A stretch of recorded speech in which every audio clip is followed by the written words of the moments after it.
Oh my god, oh my god, oh my god.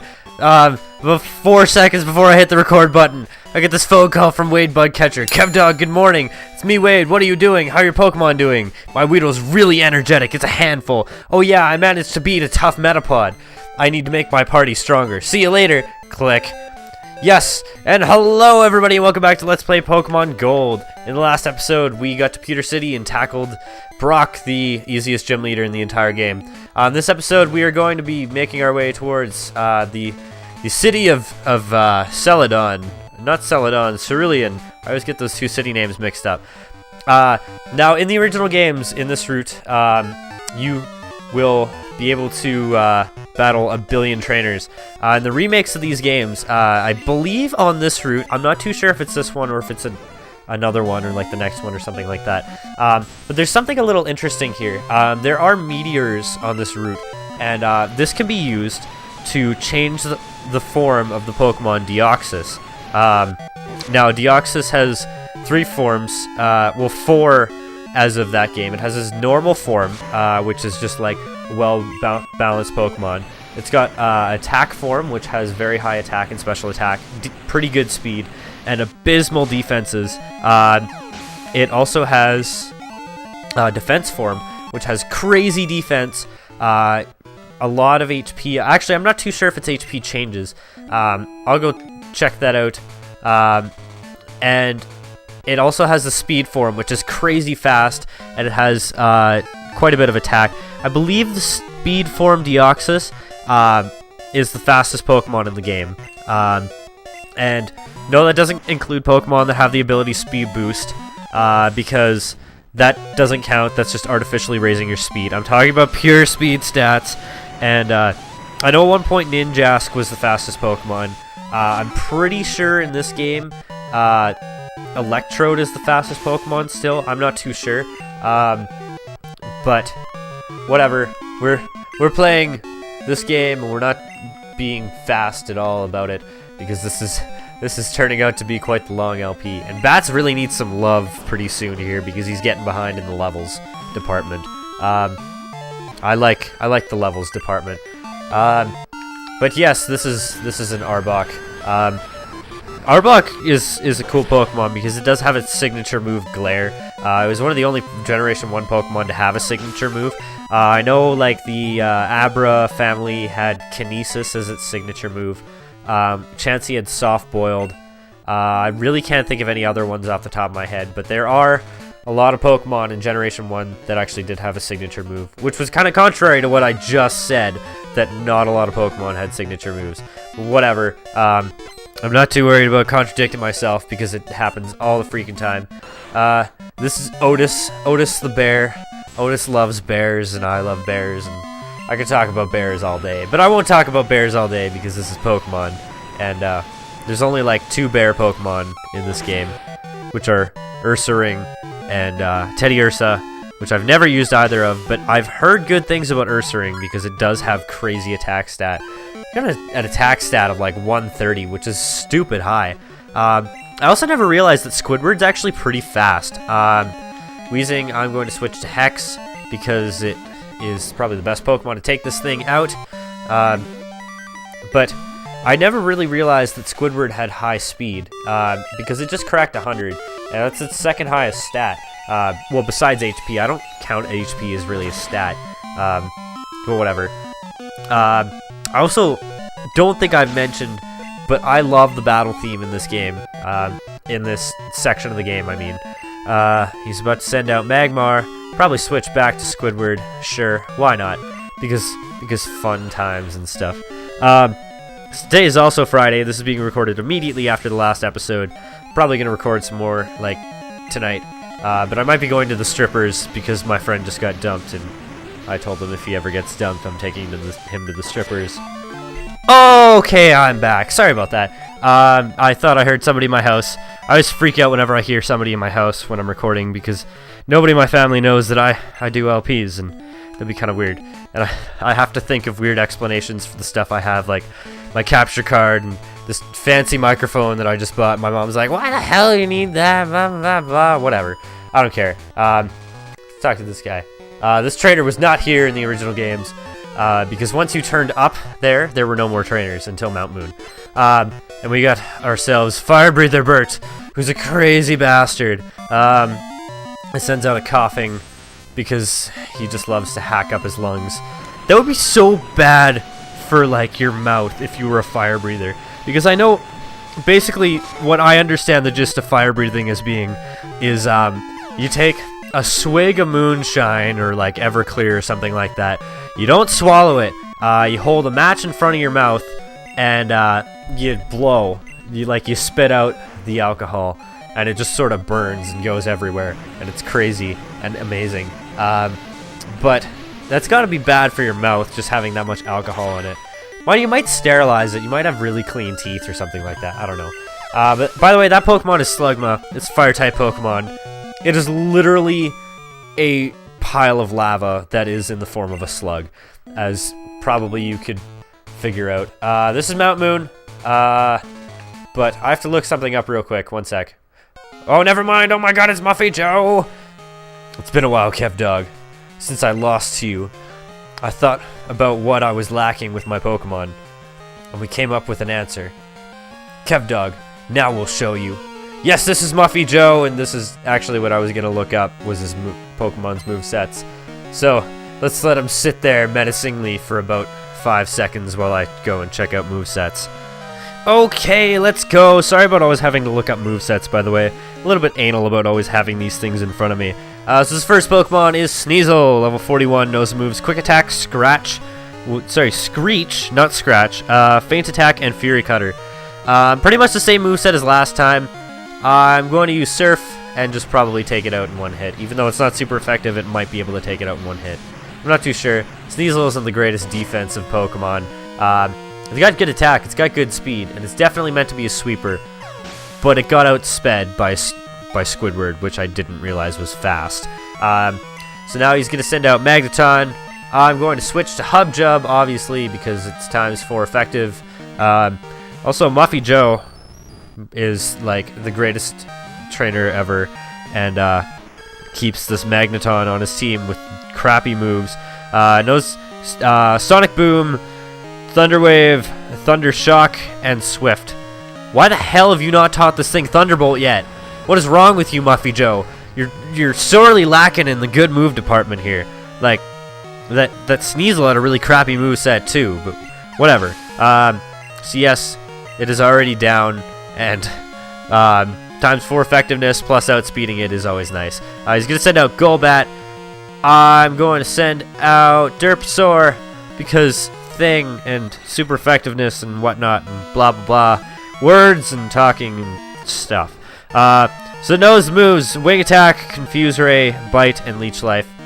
Pretty much like every other time that we've battled this freaking Golbat, because apparently it never learns any new moves after level 30. Now that I think of it, Bats hasn't really learned a lot at all. It doesn't really learn that many moves. I have noticed in the later generations of Pokemon games that the Pokemon do tend to learn like 3 or 4 times as many moves. Like that's a bit of an exaggeration, but it's like twice as many moves that they learn. Like that is not really an exaggeration, because that's pretty much true. And Derpsaur leveled up, and it's got a lot of moves, little stats that end in 0 now. He's sending out Gengar. Sure, I'll go to Bats. No, don't send out Derpsaur, thank you. That almost was like a tragic misclick, which wouldn't have really mattered that much because this Gengar is not really that big of a threat. Knows moves Shadow Ball, Curse, Mean Look, and Confuse Ray. It's probably going to curse me. I'm pretty much going to guarantee that. But seeing as though Bats probably won't be able to take out in 1 hit, won't be able to take it out in 2 hits. Holy crap. Bats, you need to level up a little bit. Jeez, man, you're falling behind.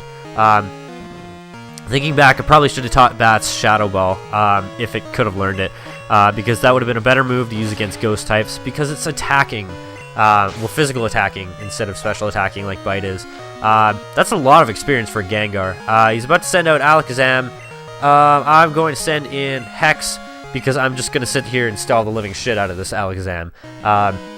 And here we go. Go Hex. This Alakazam knows the moves Recover, Future Sight, Disable, and Psybeam. Again, pretty much the same moveset as last time.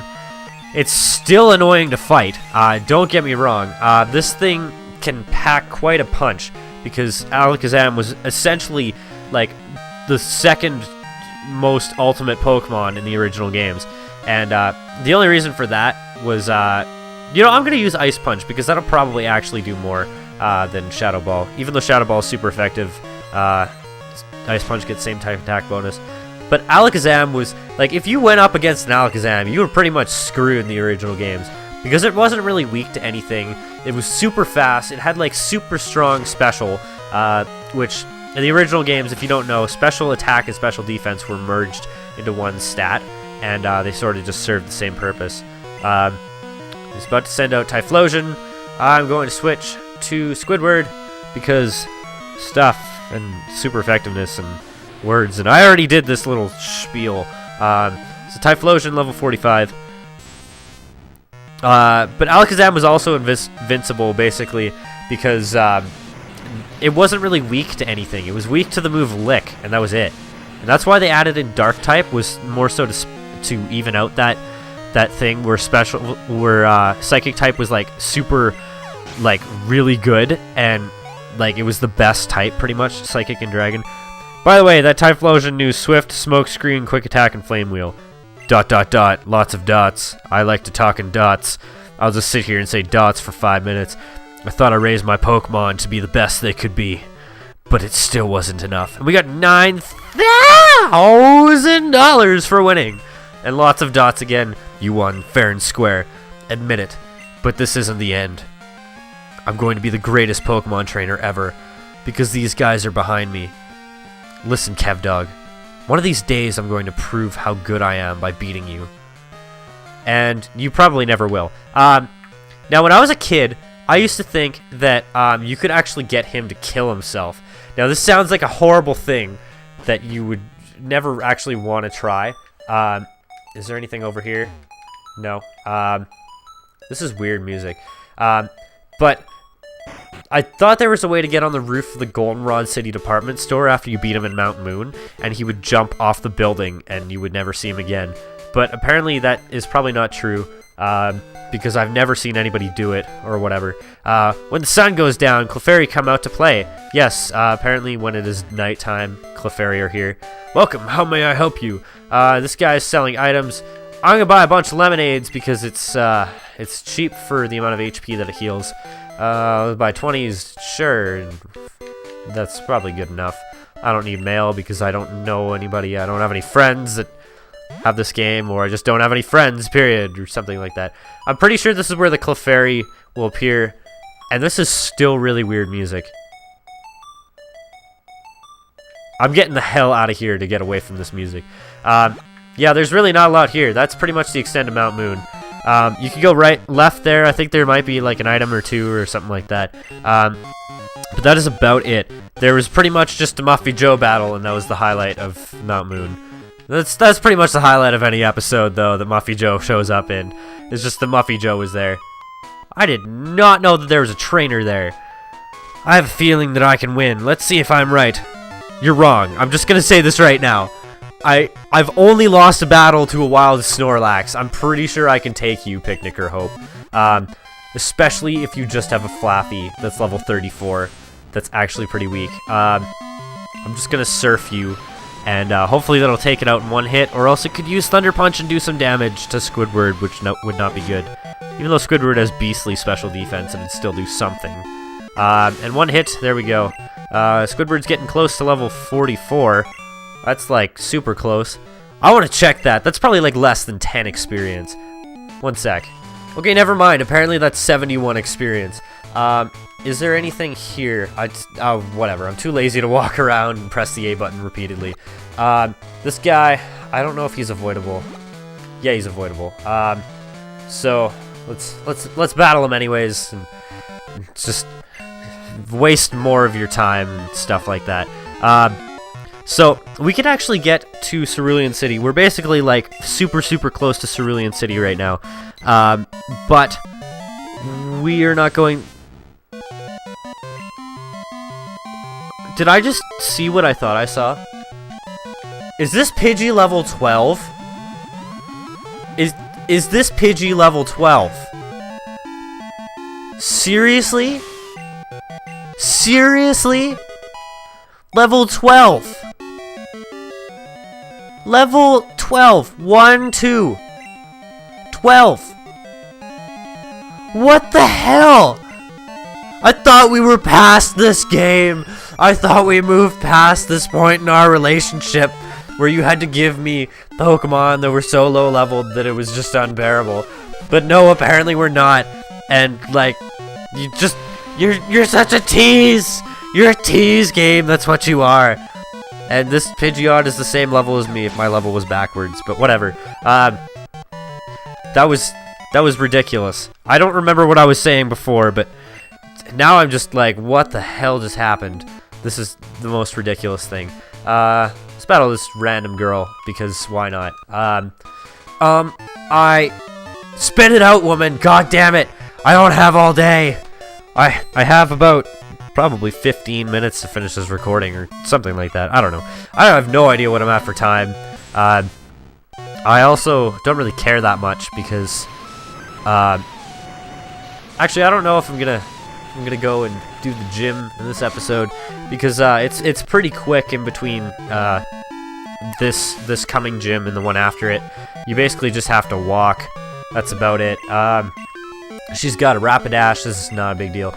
So I might just get to Cerulean City and just end the episode there, because there's quite a bit that you have to do before the gym in Cerulean City. It's not really quite a bit. It's just like a really long montage of trainer battles, and there's like 8 of them, and it takes so long, and so hard, and full of semen and stuff like that. I don't even know what I'm saying anymore. I am at a loss for words, even at myself, because I'm just so ridiculous. Ooh, HP up, I want that, because A, that's worth a lot of money, and B, I will actually use it. What can I get rid of? I can get rid of mystical times. Thinking of items to get rid of. Let's get rid of this berry. Let's just use it. Go, Squidward. There you go. Yeah, food, right? There you go. And we got an HP up, because, yeah, I'm gonna use that right away, actually. I'll give that to Derpasaur, because he's sort of the one who's supposed to have HP. Actually, you know what? I'm gonna give it to Squidward, because he's like the tank of my team. Actually, Hubjub is the tank of my team. I didn't think that through very well at all. Yeah, so that is the point of no return. You can no longer get back to Pewter City by the way that you came. And we are in Cerulean City. So next episode on Pokemon Gold, we will explore around Cerulean City and fight the gym leader after doing a detour beforehand. So I will see you guys then. Goodbye, and have a wonderful tomorrow.